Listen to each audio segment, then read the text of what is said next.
So introduction tuanzie pande gani? Hapo tu nyuma. Hapo mali walianza tukiomba.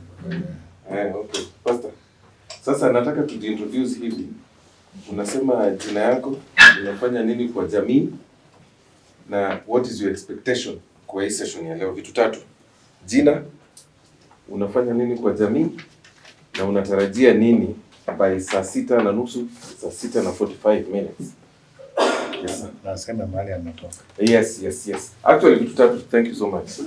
Jina, umetoka wapi, unafanya nini kwa jamii na matarajio yako ya mambo ya leo ni gani? Habari zenu. Nzuri. Kwa majina naitwa Reverend Emmanuel Ngetich from Starehe County.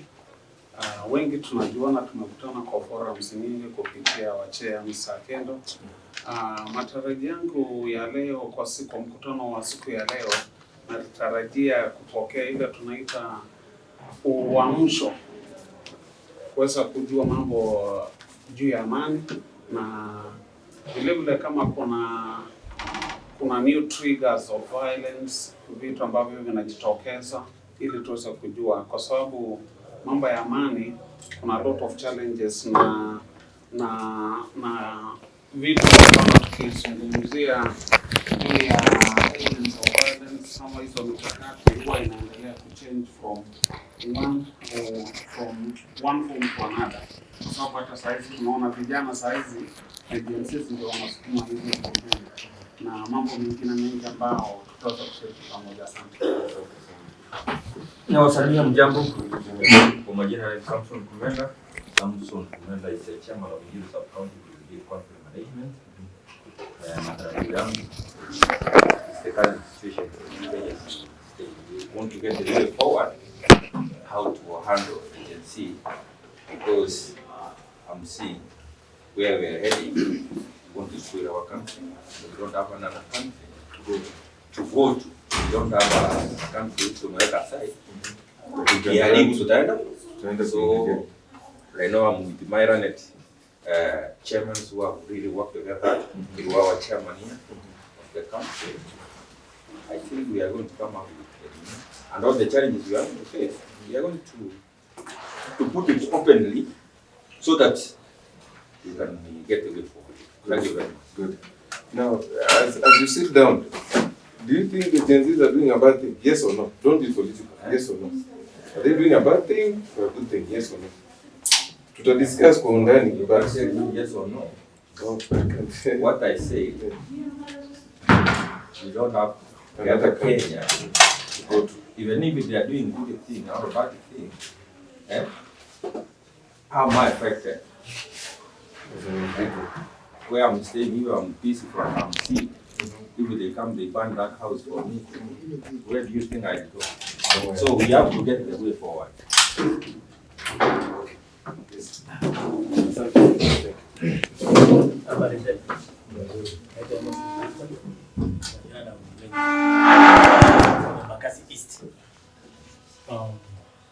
Peace actor. My expectation is more than two. Maybe there could be many. Agenda will even on party issues of profit and so on and so forth. And I think that's where about the same issue. That we're heading somewhere for sure. Like we're driving a car so to crash. And so I've been asking myself, there are so many issues that are really arising, and we have a government today here with us. We are here as peace actors and everybody else. So it's just like, I don't know, I'm not sharing what Mr. Komenda said, but we have this youth Gen Z issue currently. And we need to know how we should really maybe address it as even as peace actors. For information, Mr. Gary, these guys you see here have been very active in Nairobi in terms of peace for many years. In fact, at the inception of these issues from 2007, these spaces, most of them are growing younger by the day. I'm talking about sana. Yes, so we would really like to be involved. So my expectation is, how would agents of peace maybe take us through this thing, as we address, even right in Nairobi. We're not able to do it all over Kenya, but maybe in Nairobi, how can we address this issue? And are they able to take us, you know, in one way or another? You know, and I hope there's somebody from NSC. Anyway, don't answer. But so that we have somebody to listen to us from the other side. And what maybe agents of peace from the other side, and then we have these young people who have grown young and very, very able and willing to do. How can these guys agents of peace take us through this thing and what we can address it? Very able to do in this country or GNC. And I will go to the answer what you said, it's a good thing or bad thing. But it's a food for thought. And then we have one thing that we should be able to think about. You know, are we able to manage these things? For me, from my view, I can say we can manage this thing which should be done today here, can be replicated to the other sub-counties in Kenya, because the sitting now is beyond everybody else. Right. Thank you. Good morning, everyone. Good morning. Good morning, Chair. Habari zangu. Vizuri. Unanuso. Mine is okay, I'm Thomas Akendo from formerly the Greater Embakasi. Currently we are 5 Embakasis now. And For those of us who do not know which Embakasi are this, the Embakasis are many. They will tell you each and every. I'm not going to introduce. Like somebody has said, Embakasi East. Embakasi East? Yes. Njiru is also in... No. Njiru is a standalone. Okay. Yes, but other Embakasis will talk about them. So I don't want to. Because personally, I only know Babuino's Embakasi East, where that is where it comes from. Yes. Now, my expectation. We are talking about emerging issues, and I'm only listening to us talking about one Gen-Zs. No, Gen-Z could be one of the emerging issues. Yes. So we need to today be able to talk about emerging issues from our respective areas. Yeah, so that we are able to find a way forward on how best we can be able to address the emerging issues. Thank you so much. Thank you as well. Okay, good morning everyone. My name is Kenneth. I'm from Kampunji, and Kampunji is where we are. Once again, thank you very much for honoring Agent of Peace invite through now Chair. I'm happy that you came.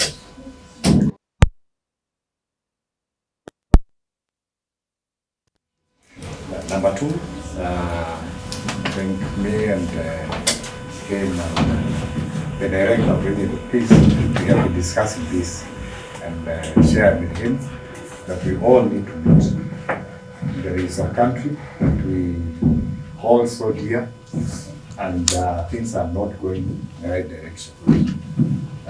We have political issues, political polarization in the country. We have youth have talked, said Gen Z issue, and we have the dimension that has taken, even within our farming sector. We have a rebellious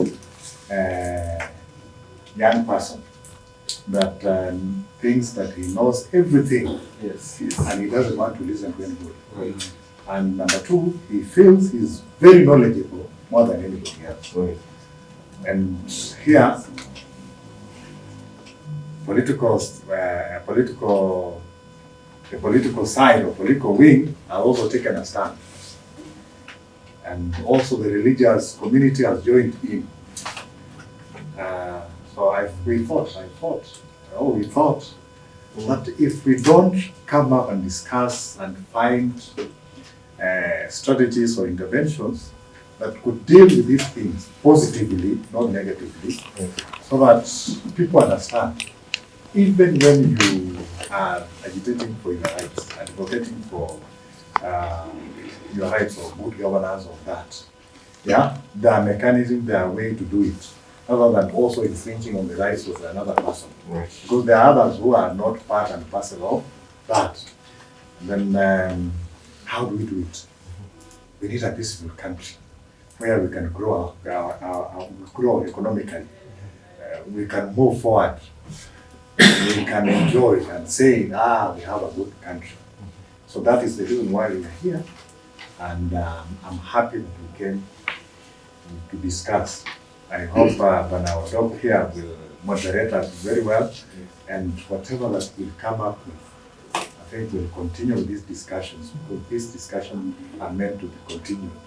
For those who are Christians, the Bible tells us that let us come together to reason together and find ways on how we can make our lives better, our environment better, so that it can work for us.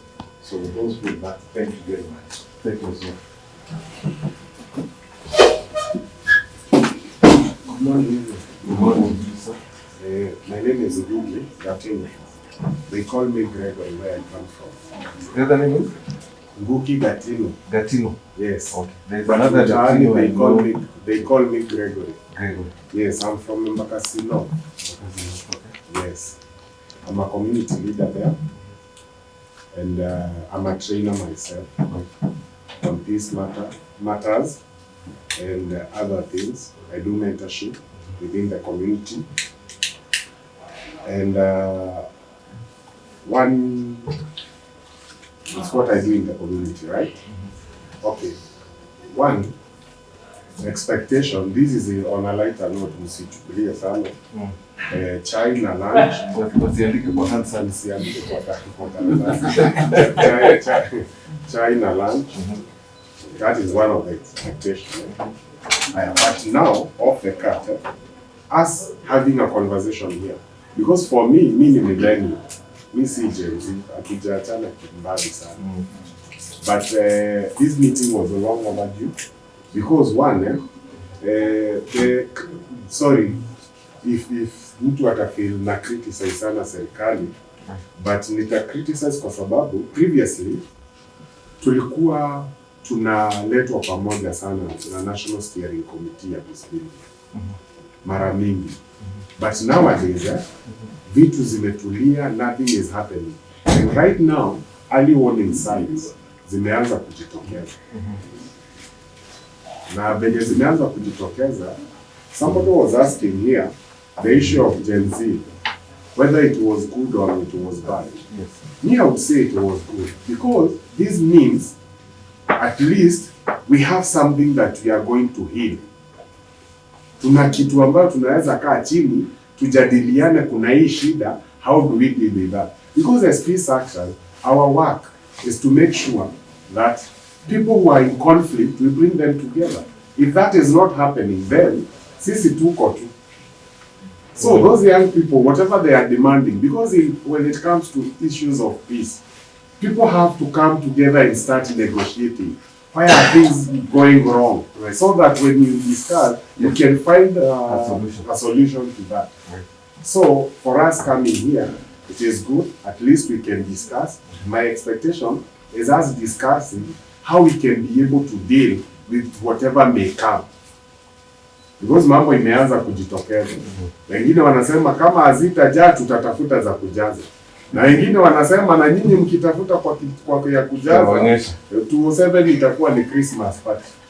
You see now, those are some of the things yes. As peace actors we need to start thinking what we can. Tunaweza fanya. Yes. Good morning everyone. Okay, I'm Steven Lopot. I'm coming from Asi South. I'm a community leader in that community. And here I represent the Sub-County Peace Committee. Yes, my expectation in this meeting and the agendas that were communicated is to just have a discussion on the emerging conflict trends as been stated, and also to see what are the mechanisms that we have in place as much as we are talking about the current situation we are in as a country. Yes. Now, this is an issue that is before us, and we can't run away from it. So directly, we are involved and we are responsible, and in that case also mandated to deal with this kind of situation. So I'm expecting out of this meeting we're going to come up with mechanisms and ways of how to deal with whatever is at hand. Excellent. I like the fact that you mentioned that we are directly involved, whether we like it or we do not. Tuko kwa hiyo sufuria tunapikwa hata sisi, whether we are Gen Zs or we are millennials. Yes. Remember, we are still in the introduction, where you come from, what you do, your expectation. Samjambo. Jambo. My name's Shaikan Kone Hers. I am an expatriate and a religious leader working in the Horn of Africa. I am from Embakasi West, a long-time serving volunteer member of the Peace Committee. I think my expectation today out of this forum is to try to gather the highest possible agitation for the peace agenda, because we are already in danger. We are in danger zone. Let me say, because I work in the Horn of Africa and I've traveled to the entire Somali region. Right. What we are seeing right now is an opportunity for us to try and occupy the Middle East space. We need to occupy that Middle East space charismatically, boldly, and without any fear. Right. Very well. Yes. I like the two things from your statement. Number one, you used Somalia as a case study for Kenya, which has peace. And number two, you've used the aspect of charisma. You don't have to force people to get into peace, but we have to charismatically empower them and endear them to come to a perspective in terms of issues to do with peace. So we'll discuss that in more detail. Sir, we're beginning here or there. Yes. My singing, you're very focused on the dead for on the other side. You know, he's a bishop. So bishop, let's go. Remember its name, where you come from, what you do.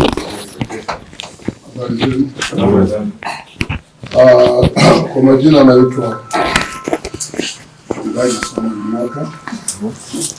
Natoka Mathare Sub-County. We are struggling our best how we can kuona ya kwamba tunaleta watu pamoja, kuongelesha vijana wetu. Hata hatuwezi kusema ni Gen Z peke yao, hata watu wengine wazima, wa baba, wa mama. I'm talking where I come from Mathare Sub-County, not to another county. So unakuta watu wamechukua mirengo fulani. Always in Mathare niko na shida ya mbunge, niko na shida ya MCS, tuko na shida ya waizi, hizi vitu zote. Kule kwetu niliona walichoma kwa polisi, wakaipa bunduki, wakaenda kotini, wakachapa hiyo koti ya Goreti, na hiyo koti mpya. Tulishangaa sana kwa sababu hiyo ni hatari. Na hiyo inaletwa MSC ambaye ni serikali ifanye kazi yake because haitupei pesa. We come here, nikiuliza Kendo, when did we have the last meeting yetu kama wacha hiyo organization ya serikali, hata hawezi kumbuka. Hiyo sikuwa sasa ile tu vita imetoka ndio tunajaribu kusukuma. We have done, tunataka pesa nyingi. Hata tukitoka hapa leo, hiyo organization haiwezi enda kwa yetu huko iite watu kila siku. Ni mimi niende kule niwaite tukae vikao tofauti tofauti, na hiyo kitu ya kuendelea, na hiyo inaweza fanywa tukiwa na pesa. Bila pesa ni shida, kwa sababu hata huwezi toka from one location to another. Hao watu ukiwaita pamoja, lazima utawanunulia maji, wengine wapee transport. Na hiyo ninasema kwa nini? Serikali, unajua kama wanaweza, hapo mwanzo walikuwa wanatoa, inaonekana roho yao ilikuwa hapo. Ukiona hawafadhili, kusema hawana haja. Okay, so in terms of your expectation is that hii mkutano ya leo tuone the best strategies to secure resources za kufacilitate peace actors at community level mashinani. Kwa sababu hata tukikuja hapa mara 1,000 au 1,000 bado unafanya kazi ya bure, because hata ukiongea na mimi leo sindarudi kwangu na hiyo mambo yote umenipea. Sasa sina uwezo wa kuita watu, lakini ukinipea hii unipee yale utaniambia, na pia niko na uwezo wa kuita wengine. Okay. Na pia pengine kama wakati mwingine tukiwa hapa tunaweza ita hata wale wa serikali kama chief, ili hata yeye ajue hii kazi kuna, kwa sababu saa zingine ni kama wanaona sisi tunatembea. I think kuna mtu anakuja kutoka kwa serikali, not wrong, na hata asipokuja tukitengeleza ripoti atapata kwa meza yake, apate maneno. Sasa kwa anaona tu kama watu wanahenga sidhani mimi shughuli ndio kwa kama zawe anajua hii mkutano inaendelea. So ya mwisho mwalimu wa miaka huyo kwa serikali, so sidhani kama yes anaelewa. Yes, ni mwalimu wa miaka mingi pale Dagoretti. Mimi ni chairman wa Dagoretti Mix. Pia niko na shule yangu ambayo ni msingi na sekondari. Okay. Ukitaka kunifuata sana, enda Ugunja, Simenya. Sawa. Sawa. So utamfuata kwa hiyo laini. Yes sir. Kumbuka kwa msingi wa wakati tunataka kufuatilia vitu 4: jina, unakotoka, your expectation and what you do in the community. Asante sana Bwana Gere kama Bwana Odoka. Mimi naitwa Morris Ongonge. Yes. Okay, so Ongonge haina apostrophe mahali. Okay. Nilikuwa nishaanza kuweka apostrophe kwa kichwa. Nashukuru sana kwa mkutano huu wa leo ambao tumeitwa. Yes. Na ninatoka huko Baraka Sub County. Kwa Kajwani. Kajwani? Hapo ndipo. Okay. Kwa hivyo nashukuru sana kwa sababu ya kukaribishwa pamoja na hao wakuu wale ambao wanasimamia mambo na amani na wengine tulikuwa nao kuanzia 2007 2008. Umeona post election? Yes. Okay. Nashukuru kwa sababu tumekuwa pamoja hivyo. Nashukuru kwa sababu ya mzee Akendo kwa kazi nzuri ambayo alikuwa akifanya pamoja na wenzake ambao mimi sitaki kusema mengi kwa sababu ninapokaa hapa kuna yale ambayo nimesikia na nimesikia kama pengine yameguzwa yale ambayo nimesikia, lakini ningesema kwamba kulingana na hali ilivyo Kenya leo, hata kwa maeneo ambayo tunaishi, tunaona ya kwamba mengi yanafanyika. Unajua leo hii unapotaja Gen Z, watu wanaipata kitofauti. Watu people get it in different forms and different levels of understanding. Right. It does not mean one thing. Right. Kile ambacho kinamaanisha kwako Gen Z sio kile inamaanisha kwa mwingine. Kwa hivyo inafaa ya kwamba hapa ndipo kuna hiyo wimbi ambayo imetoka ambao pengine inaweza chafua amani tulionao kwa nchi yetu. Right. Kwa hivyo makao yetu ya leo tukaweza kutokea yale sasa matumaini yangu ya tuweze kupata ni jinsi gani ambao sisi kama wale ambao wako katika hali hii ya kuleta amani, na hata Kenya yetu wako katika mpango gani ya kuweza kufanya nchi yetu ikaweza kuendelea na kudumisha ile amani ambayo tumekuwa nayo kwa muda mrefu. Asante. Excellent. Asante sana. Yes sir. Naitwa mchungaji Fredrick. Tunataja sana vijana. Lakini kwangu mimi hii shida iko kwa watu wote. Hii shida imeingia kwa watu wazima, vijana, hata watoto. Wanapitia kwa yale ambayo tunapitia sasa. Nikisema hivyo, hii maandamano ilikuwa ya Sabasaba. Mimi natoka sehemu za Misambo na hakujawahi tokea fujo, watu kuuawa, lakini kipindi hiki kulikuwa na fujo, na kile kilifanya nijua kwamba hii shida iko na watu wote, kwamba kama sehemu hiyo kuliporwa supermarket na watu wale, ndio kuna wale vijana walikuwa mbele, lakini baada ya kufanikiwa kuvunja zile supermarket na kuingia ndani, hata wamama pia na wazee waliingia, kila mtu alikuwa anatoka kule na kitu akikimbia. Mwingine hata alitoka na free. Akienda kwake. So ni kumaanisha kwamba hii shida haiko kwa vijana peke yake. Yes. So tunapotafuta suluhisho, lazima tutafuta suluhisho kwa jamii nzima. Kwa hiyo jamii nzima imegonjeka na inahitaji ponyo. Na itaponywa na mwanadamu. Maybe kwa vikao kama hii tukitoka hapa, tupeleke vikao. So hiyo ndio mambo tunataka kupitia kwa undani tukiwa hapa. Haya, madam pale. Karibu sana, the first lady of the house.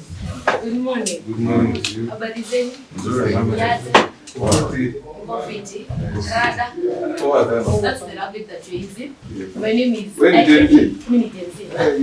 Sasa umeanguka mahali. Unafaa ukae hapa katikati. Then they deal with you third. My name is Wangoi Irene. Yeah, representing Gen Z. I'm a youth advocate, a community leader, and a peacemaker. Yes. From where? Embakasi. Embakasi, which one? I'm currently in Embakasi South. Embakasi South. Yes. So my expectation, first of all, I'm in the right place. In the right place. The right place at the right time. Yes. Gen Z. With the right people. Good. Yes. At the right time. Okay. Yes. Okay. My expectation is that how are we going to have dialogue with these Gen Z? How are we planning? Or how are we tunapanga to have dialogue with these Gen Z?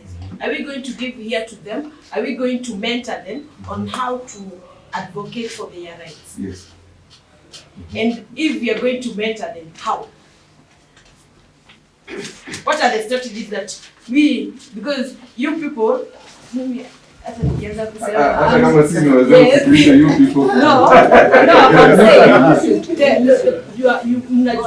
you know more, yes. You have been through a lot, yes. It's the time we are growing, and the pressure that we are growing with is we are on a high temperature. And I know you people. Ngoja, nataka hiyo voice. Tukianza discussion vizuri. Hapo mahali unaenda, inamaanisha tutamalizana na wewe kwa sababu umeanza sasa kutupeleka mbio. Lakini nataka hiyo conversation tukiingia into the real meat of it tuiangalie. What I've picked from you is how to engage. Hamtaki kuwa engaged just randomly. You want to be engaged strategically. And that strategy has to come from you, but also has to be spoken by them who have been before you. Yes, go on. Another one is that how are we going to look at our language barriers? How plan do we have? Because I'm like, Munadiglu. Hata vile umetusalamia. Umetusalamia tumeanza kushindwa. What is she saying? What is rada? What is rada? Like now I'm saying Munadiglu. I think so you tunajibu aje? Munadiglu ni kusema unaona. Unaona like what to make a conversation. Munadiglu. You see this? Yeah, you get this. Yeah.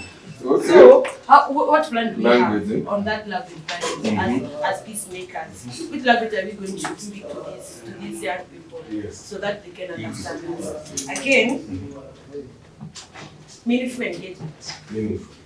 So by meaningful you mean tusiitwe tu kwa meza because of quorum. Yeah. Tuitwe because our voice is supposed to be heard and what we say is supposed to be implemented. Yeah. Good. And because we are going to have a discussion, let me end at that point. Asante sana.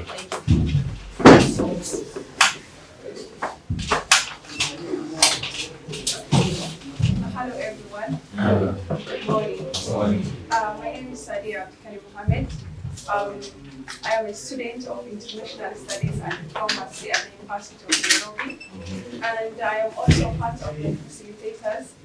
And I am really so glad to be part of this wonderful discussion.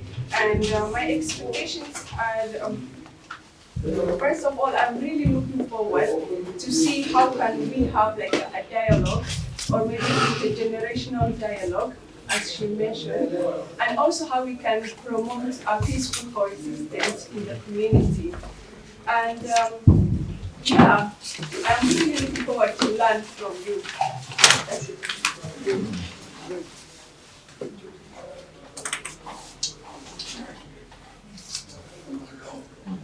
Good. Yes, sir. Good morning. Good morning. First and foremost, I must apologize. Nimechelewa kidogo. Nilikuwa nakuja nikapata jogoo sijui anafanya nini. It is fine. This is a Kenyan thing. Don't worry. Lakini the most shocking I've never been BCD for a long time. Nimezunguka hapa after the BCD thing today. Pole sana. Yes, kusumbue. There is another time I went to town. Niliacha barabara ikiwa ni two-way, nikapata ni one-way. So I was arrested for not having gone to town for so long. Kwa majina, my name is George Anim, and I'm the chairman of Makadara Sub-County, and I'm in the legal profession, and I'm a businessman also. The emerging issues tunaongea and our expectation, if I may just jump the gun and all of that to discuss later. Sana sana nimesikia mambo ya dialogue and agency, but the issue is what are we going to dialogue? What are the issues that we're going to dialogue with the agency? How are we going to understand each other in dialogue? That is the first most important thing. Secondly, there's something that is called civic education. I think, if I may say, it's a failure not only to the NGOs. I think after the post-election violence, we had a lot of civic education, and people used to come and know. Kama juzi, I had some time actually met agency. Walikuwa nasema wanakuja hapa, sijui wanakuja wanadiscuss, they want their right, but I asked him, what is the work of the women? Hawezi kujibu. What is the work of a council? Hajui. What is the work of the MP? Lakini since mtu alisema finance ni mbaya, unamwambia section gani, hawezi ongea. So these are the things that we should know. We should not just blanket and we just take a blanket that we're going to have a dialogue. What are we going to discuss? How are we going to engage? Secondly, there's an issue also. Nataka hiyo the oomph that you have, because I can hear it in your voice, to let us sasa presentation. But what is your expectation? Yes, my expectation is that we have to have a basis of us engaging. Basis. Let's not just engage because we need to engage. We don't need to just to talk. We have to have a basis of us coming to engage. Yes. So we should come back and have a basis. Good. Then, my second point is that there's another issue that it's emerging here and people are not noticing it. There's an issue of Gen Z and there's an issue of, they call them groups, but for me, if you tell me these are political mercenaries not being hired to come and create chaos, I need to groups new. So I am foreseeing actually the 2027 election we are going to have. Actually, I don't know how I can put it, but it's going to be a very violent election. No, but Pastor Kwapa, we are praying for the best. We are not, as much as that is because of the current scenario, but we are trying to imagine that He's going to lead us in the right way, so that I don't kill you, you don't kill me, I don't approach your house, you don't approach my house violently. But so part of that is why we are here. I like the point you're taking, but yes. I can also give you an example. There's someone went to the forest and was very prayerful. When he reached the forest, he decided to pray when he saw a lion. When you go down starting to pray, the Lord came next to me. Sasa, fine, I agree with you. But unaona, prayer, hata kwa Biblia inasema, I'm not very religious, but prayer without what? Action. Without action is irrelevant. So as much as the lion is here, we are praying. We have to also act. God has given us 2 feet to run when the lion is coming. So now that running is what we are going to discuss here. How do we run away? You think your words are what I wanted to say? That's what I was saying. Yes, yes. Now we have to have action. Now that comes, that's the action now I'm saying. Before we have to now to tackle. Sasa tuangalia hiyo kwa undani. Na nimesikia wewe you are a potential politician because you are a legal mind. Yes. So let's leave it there. Nikikuacha uongee. Thank you. Tutatoka hapa sasa. A potential politician because in this forum we don't have politicians. No, but his language is political. He's convincing. Yes. And in politics, you have to be convincing. That is not what I say. That is the nature of politics, even in America. He is taking over the room. You understand? By virtue of him taking over the room, you can understand who you are for electoral 2027, 2032. Atakuwa cancelled. In the worst case scenario, and I'm not campaigning for him. But this hiyo ya political language to say is motivating. He's motivating. He's motivating. Okay. Yes, sir. I'll give you time to breathe so that you remove your sweater. We don't ambush you, but I'll approach you in about 5 or so minutes. Simsam. Siapo Sam. I give you 5 minutes to settle down and then you'll introduce yourself. As much as your colleague. So your introductions today have been very, very informative of why we are here. Very informative. And we also understand that amongst us, we have a Gen Z. Me, I'm a very freshly transitioned human being from a millennial, from a Gen Z to a millennial. Very, very freshly translated. So that's why I can understand her language. And I'm not saying anything about you because you cannot connect with the language. But easy language zao zina metamorphosize every other day. Unaenda kwa community fulani unapata wanasema kudiglo. Then there are other people who sing. Sijui anaitwa nani? Sijui anaitwa there's another gentleman who originated from Sudan but he lives in Kenya. His kind of music you cannot get, but he's in this Nairobi. Sijui anaitwa nani? Do you know him? Huh? What the Mozambique song? Yes. It is Swahili, but it is also not Swahili. So you cannot get. If it's not directed to you, you will not get it. You understand? So how do we marry those conversations between me as a millennial and her as a Gen Z? So let's begin. Leo tuko hapa. It's not a training. Because you guys are beyond me in terms of knowledge, intellect, and awareness. In terms of what should be done on matters to do with peace. Each and every one of you is ahead of me by far. But tumetoka kwa nyumba fulani now. Tumetoka kwa nyumba fulani. How many of us are married? By show of hands. It's okay, I don't have your wife's picture on my phone, so you can raise your hand. How many of us are married? How many of us are dating? How many of us are not dating and not married? A man is naturally dating. But I didn't say a man. Remember my statement? Did I say a man? No. I didn't say a man. How many of us are married? How many of us are dating? How many of us are neither dating or married? Or married? You are neither dating, neither are you married. So for those of us who are married, and I want us to be very, very honest because we are community leaders. For example, my senior here, you might not be holding a political office in the society, but your voice in the society as a religious leader is listened to. Mi umenichokesha. Wacha nikaongea na pastor. Mimi nasikia umenichokesha mimi. Hatutaendelea hivi. Wacha nikaongea na pastor. Why would you go to that pastor? You'd go to him because you are imagining or have a forethought that his perspective would improve your current situation. Sindio? Yeah? That's why we go to them or him particularly. And I want us to be very, very honest. Unajua Mungu anatuona. The God that you engage. The God that you what? Engage. Because prayer is an engagement between you and your God. Tunaanzia mbali. Tunaanzia huko juu. Kabla tujaingia kwa madhara hapa chini. Still breathe, my seniors. Breathe. Nitapatia time ya kuintroduce yourself. I've not forgotten about you. Now, because we are dealing with honesty, nasisemi nyinyi Gachagua, but because we are dealing with honesty, for those of us who are married, for those of us who are what? Married. For those of us who are on the phone, let's put the phone down to actually understand this question. For those of us who are married, tumetoka kwa nyumba leo.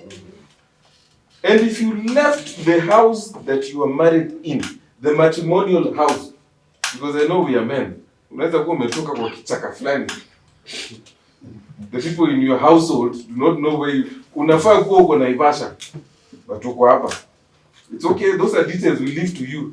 Utasota out uko kwa nyumba kivyako.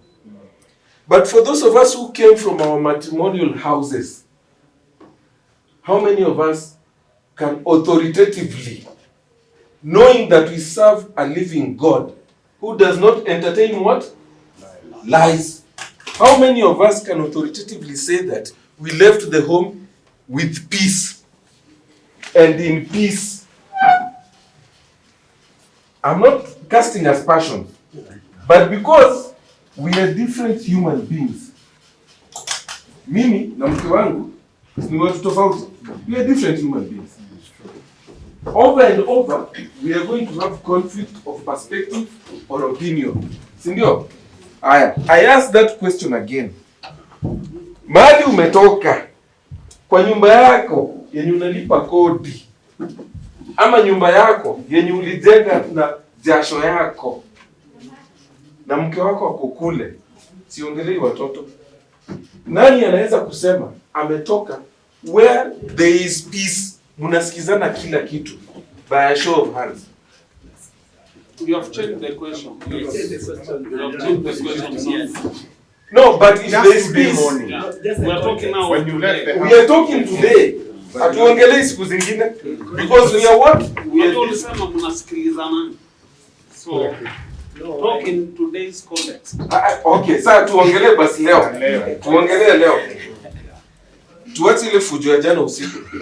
Jana karibu mkatane, ni bahati nzuri au kulipotiwa kwa station. Ni bahati umeponyoka. Umeponyoka. Wewe unafaa kuwa uko jela saa hii. Because of what? GBV. Lakini umeponyoka kwa sababu mke wako ana imagine huyu he's going to change. Jenzi hatujakuja kwako. Bado tunaongelea hizi raia. Kwanza tuangalie peace. Nani anaweza sema akitoka kwake there is peace? Today. In all honesty. In all what? I'll give you 1 minute to discuss. Yes. It's not as if you are married to each other as men. But I don't know what we're discussing. Because I'm kuwa mna discuss na ni kitu inahusu bibi yako. So why are you discussing with another man? Yes. Let me say something. Usiseme nainua tu mkono. Nikikuachia wewe kwanza wewe. Utaongea mpaka jioni. Hapana. Tunataka tu mkono. Tunataka mkono. Na ule mtu ajainua mkono, we are not casting aspersions. Tuko hapa tunaongelea mambo ya peace. Are we casting aspersions? No. We are not. We are not casting aspersions. We are saying we are trying to understand peace from the root of it. Hawezi kuja kwa society kuniambia about peace. When in your home state, there's no peace. So hawa ndio watu wenye tunaongelea. Put your hands down. Now, kama hukuinua mkono. Yes sir, karibu. Kama hukuinua mkono, there is a reason as to why there is no peace. There is a reason. There is a reason. It doesn't mean that you are wrong. It only means that there is a what? Reason. So it calls upon us to discuss that reason. What is the reason? Ni nini hiyo shida? We are not discussing you. We are discussing what? The reason. Good. Tunaendelea vizuri. Tunaendelea vizuri. Hata chai naweza sema mletoe chai kama mmeketi chini. To discuss kwa nini watu wengine hawakuinua mkono. Mimi naweza sema. Na ndio naweza sema. I know. See, I'm married. I know these things you will say. Ni vile tu leo sijabeba ring, unaona mkono wangu unakuwa na ring. Ring ni kama ndio mwingi Ni sawa. Nyinyi ndio mmewana. Wewe kwanza ndakupatia time to introduce. You know you are speaking in a forum where people don't know you. So but kwanza wacha kwanza. With all due respect, my sister. With all due respect. I don't mean that to come off from. No. So, but in terms of just understanding where peace originates from, we need to appreciate that by the time we see it at a national level, it is something which has been conceived. It is something which has been given birth to. It is something which has been implemented. It is something which has been evaluated. And it is something which has generated a report, an outcome. This lady and her colleagues are not operating from a point of no knowledge. That's what we should be able to understand. That peace enables us to create a conducive environment that we can all coexist as a Gen Z, Gen Alpha, a Millennial. Hawa wengine wanaitwa nini? Mimi najua hawa watatu, Millennial, Gen Z na Alpha. Hawa wengine wanaitwa nini? Boomer. Hiyo sasa atatuambia baadaye. Hii hata si bwana. Achana nao. Hao ndio wamechanganywa ID. Achana nao. Hawezi tusaidia sasa hivi. You understand? So if you understand peace from that particular perspective, it's going to ground our discussion level. So that we don't cast aspersion to her, she also does not cast aspersion to us as millennials. Sir. Yes, sir. Your name, what you do, where you come from, your expectation. No politics, no theatrics. Go on. Okay, good morning. Good morning to you, sir. Sorry, I got here late because I got late start because everybody was standing, but I'm a very shy person. You are shy? You didn't come over as shy, but it's fine. Okay, I'm Caleb Wanga. I'm the Secretary of Sub-County Peace Committee of Kibra. So, Kibra? Yes. Oh, that's behind me. I'm supposed to be talking to you behind yes. My expectation is that as a team, Nairobi peace structure, we could churn out some direction based on what is happening in the country and also what is happening in the city. And I hope we'll be able to come up also with kind of a report, because we are strong peace actors within the room of actual situation in Nairobi. That is one of my expectations. What I wanted to say... I'll give you that time. He's not yet introduced. Akimaliza, I'll give you that opportunity. Yes. I know you're valid. Akimaliza tu hivi, you are next. Yes, sir. Amani iwe nani? That's good. So we are going to heaven. Yes. Don't imagine. So I'm Momani Joseph, the chairman from Mabaka Central. That's in Kayole, Morocco.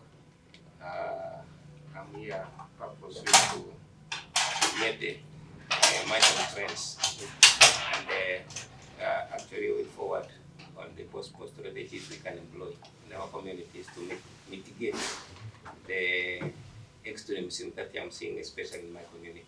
Excellent. Yeah, Asante. I used to live in Komarok. Then things went right for me. Then I moved behind his constituency. Yes. I currently live in Langata. Please go on. You were burning it. Yes. No, there's another person. Oh, there's another person, eh? Yes, sir. Actually, there are two of them. Yes. And they are Gen Zs for this matter. Yes. They look like it, eh? But I'm wondering why they're sitting together. Sir, come and sit here. You, the one standing. They have just gotten the space. I don't want them to influence each other in terms of thought process. Is your father? My senior and my mentor. That's the problem that I want to avoid. I've learned more from him anyway. It's fine. Those things you are going to learn outside. But Leo Car, influence, he's a very influential human being, as you can see. Why did you say I to the other gentleman? We have to create peace, man. Go on. Remember, the parameters are 4. Your name, what you do, where you come from, and the expectation out of this session. Okay, so habari zenu? Yes, so my name is Oyugi Frederick. Oyugi Karibu. I come from Kangemi Westlands. I represent Westlands constituency, sub-county at large. I am a peace champion in my community. Right. One of my greatest expectations is to learn more about peace, and most importantly, how do we support peaceful coexistence at a grassroots level. Excellent. Yes, sir. Good morning. My name is Thomas Maroa Chete. I'm a graphic designer, but also a community development worker. And I'm attached to Agents of Peace Organization. Yeah, we do with them some few things. Yeah. So my expectation to this program. What are those few things you do? Because we are millennials. You need to Yeah. When it comes to graphics work, also at the same time I'm a community development worker. So there are events that they invite me to come and participate, like this one in such. So, do you think issues of peace are within your purview because you are a designer? I'm a community development worker by profession. Oh, that's what you studied? Yeah. Oh, excellent. So you're in the right place. Yeah. Excellent.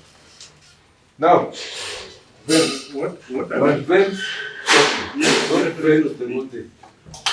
there is a narrative that you can't build peace outside if there is no peace in the house. I think it's a false narrative. Okay, tell us. Just like you said that because a pastor disagrees with the wife, the pastor cannot preach people to get salvation. No, I didn't say that. No, I was just giving those two scenarios. Because people must trust the person they are talking to. A wife might never trust you. Actually, 99% of wives do not trust husbands. But the husband goes out, there are people who listen to the husband. So it's a false narrative that you cannot have peace in the house and preach the same peace outside. No. That is a false narrative. Okay, but what I said, and I'm not countering with due respect to you, sir. I'm not countering your assertion. But I'm saying, this is an individual that you swore to live with. Of course, you guys have girlfriends left, right, and center. I cannot blame you. But remember, she's not a relative, eh? No, but you are not born with this person. Yeah, you are not born with this. That's why you are married. Unajua, nataka to understand this concept from a very low level. So let me invoke you in a very unfortunate conversation. There are some of us in this conversation today, with the exception of the Gen Zs. There are some of us in this conversation today who are married, Senor. Yes. But there are some of us who have girlfriends. Yes. Senor. Yes. Senor. Yes. We are being honest. Let me close the door so that people don't. We need air. I know we need air, but this air, if it's hard outside, it can spoil your marriage. You understand? Okay, let me leave it up to that point. Yes. There are some of us who are married for years, but then there are some of us who have girlfriends at the age of the Gen Zs back there. Am I lying? It's true. It's true. But what I was saying was that the person that you run to at the end of the day, who is it? Who do you run to? Your girlfriend or your wife? Who do you run to at the end of the day? I can run to my aunt. Don't be practical. Let's be realistic. Let's be realistic. I believe your aunt can save you from your aunt. Your aunt can save you in terms of giving you resources. But when you're in your deathbed, who do you talk to? You talk to your wife. Let's be practical. Let's be practical. Please, do you marry for love or do you marry to set up a family? No, mostly people marry for love. No, mostly. So, let me push my point, and then I give you an opportunity. I'll give you, and then I'll give you, and then I'll give the pastor here. You understand? Yeah. Push it further. Wait. So you grow up, you are 18 years, or even before 18 years, you start finding out that there's a different sex in this community. This world that you're living in, there's somebody who is not a man. There's somebody who has breasts. There's somebody who does not operate the way you operate in terms of feelings. Tunaelewana? That person exists in the society. Tunaelewana? Now, you start having affection towards this kind of people, not person, but people. Huyu mtu ameshuka nywele. Huyu mtu anavaa dress. Huyu mtu akona viatu. Huyu mtu ako very differently from you. Then you start growing what? Affection to this person. Sindio? Tunaelewana? Hata kama nyinyi millennials. Tunaelewana? Umeanza kugrow affection. You start growing affection. And then you say, I need to get this person's number. And then this person becomes your side chick. Because we are criminals in this house. We're all criminals here. This person becomes what? Your side chick. Before you know it, and the Islam religion has provided for us to marry how many women? 4. Before you know it, the lady that you married, because she does not wear what you wanted to wear, and also because the religion gives you a privilege for doing 3 more wives, then you bring this one. Expecting what? There is going to be a difference from that one. So you marry a second, you marry a third, you marry a 4th. So now you have 4. Tunaelewana? So now you have 4 problems to deal with each and every evening that you go and sleep. 4 problems to deal with. Are you not moving your goalposts? Am I not what? Moving your goalposts. Are you to the point what you wanted to explain? Yes, I'm getting there. Don't worry. No, I'm getting there. Yeah. So what did I do which was wrong? Because you're bringing narrative of criminality, but you are saying that you are from this one wife, and we ask you, why do you think that when you love a woman, that's it? And we say, this person is not your relative. Tulikuwa tumesema, do you marry for love or do you marry? The way you are taking it, you want us to forget what you said. Hapana. The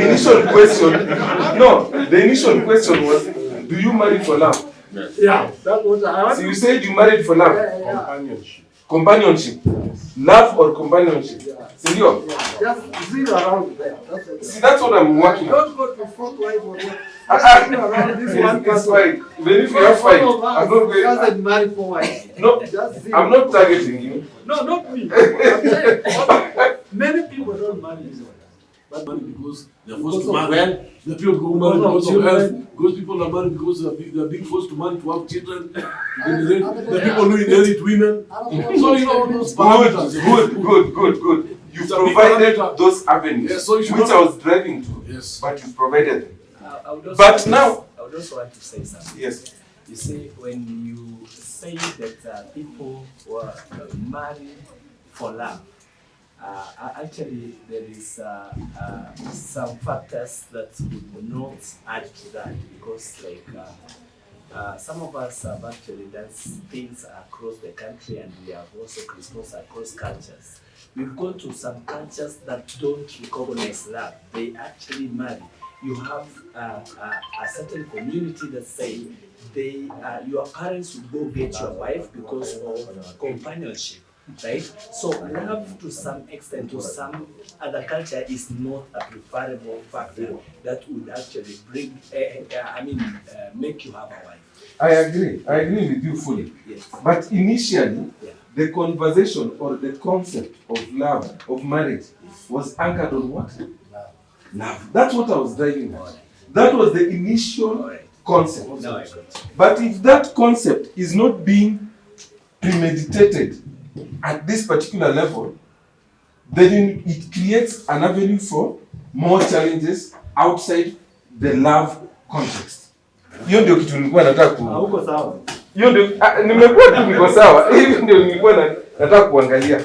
So now, in terms of just looking at it from that perspective,